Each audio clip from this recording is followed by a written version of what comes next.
How can us average Americans fix our broken financial system without using politicians or political action? This is the question we ask on the Crowd Effect podcast. I am your host, Paul Lovejoy, activist investment advisor at Stakeholder Enterprise.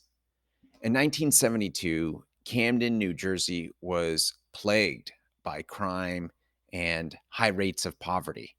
The homicide rate in 1972 was 104 homicides per 100,000 residents. The poverty rate, something over 40% of the population there lived under the poverty line. And things looked hopeless there because the manufacturing industry had abandoned Camden. However, in the 1980s, the residents there decided to do something about it. They started to invest in their police department and their schools. They also invested in a waterfront redevelopment project. However, with crime and poor schools, it was hard to attract businesses to come into the city. However, in the 1990s, 1992, the first phase of the waterfront project was completed. Also, crime rate was dropping nationally, and this also included Camden. The crime started to drop there as well. And the investments in the schools proved fruitful, uh, with businesses coming and setting up in the new waterfront district and bringing their families with them to get their kids in the schools. By 2000, the second phase of the waterfront redevelopment project was completed, which even brought even more companies and businesses, and things like an aquarium came and museums, and it flooded Camden with hope. And today, the waterfront district is seen as a symbol of transformation of the city. However, um, poverty is still a major issue there. According to the 2020 Census Bureau, still there are 33% of the population there living below the poverty line. And in 2022, um, the homicide rate is almost 5 times the national average. So I think this is, to me, it's an example of treating the symptoms and doing everything right when it comes to treating the symptoms. Investing in law enforcement and education, investing in a redevelopment project in a city's district. But ultimately, government is limited in what it's capable of doing. For any real transformation to happen, it's got to be at a grassroots level. And before, the introduction of every show, I say how I am an activist investment advisor. Well, I'm not a political activist. I'm a market activist. And what that means is that I am creating awareness through the market, and providing a service that can help transform cities like Camden or any place that's struggling. Everywhere has crime. To empower the people who are in poverty or who are living just above the poverty line, uh, a way to um, lift themselves up to lift the entire community up. It's a market based approach. It's a grassroots approach, instead of relying on politicians. So I'm a market based activist.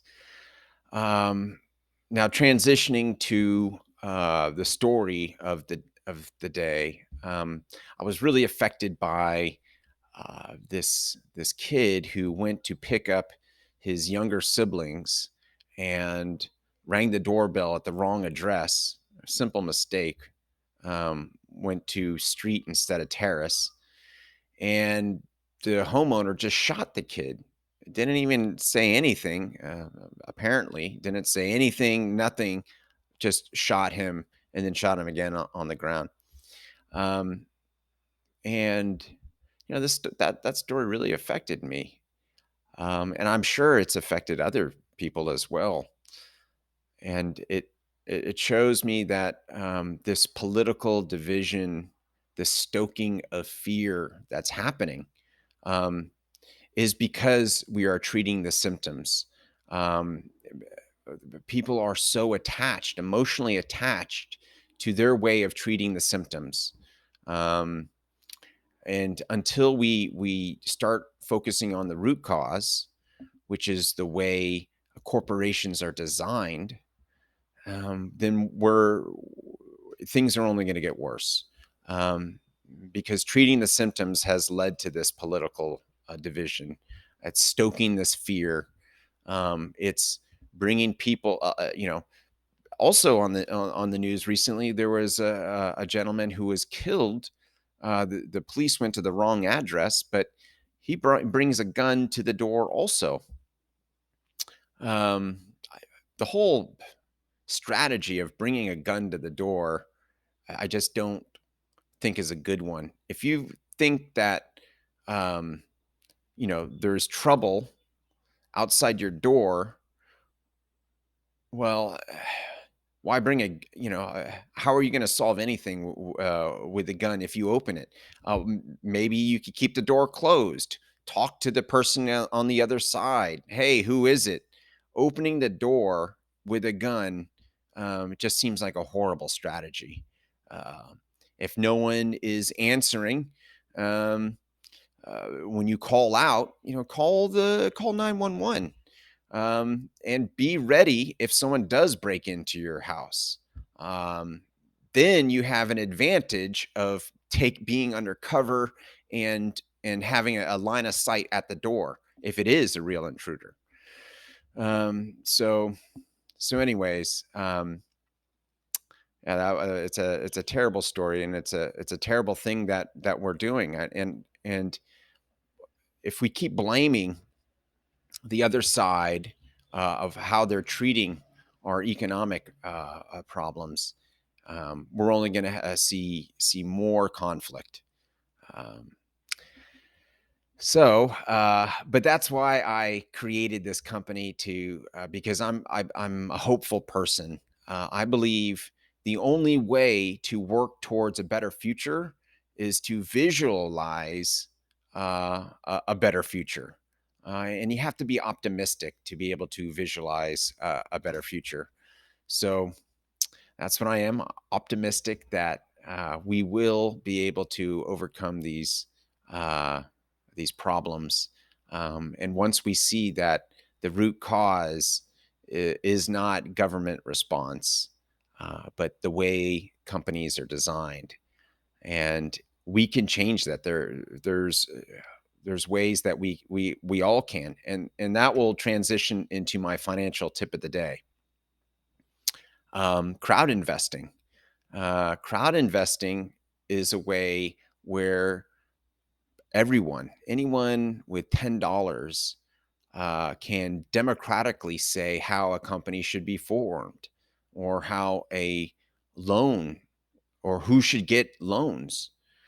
Um, on top of that, uh, crowd investing is primarily in the private market, which, according to a recent paper, that is where your returns are looking better, is in the private market. And the public market, stocks and bonds from publicly traded companies, are actually financially getting worse.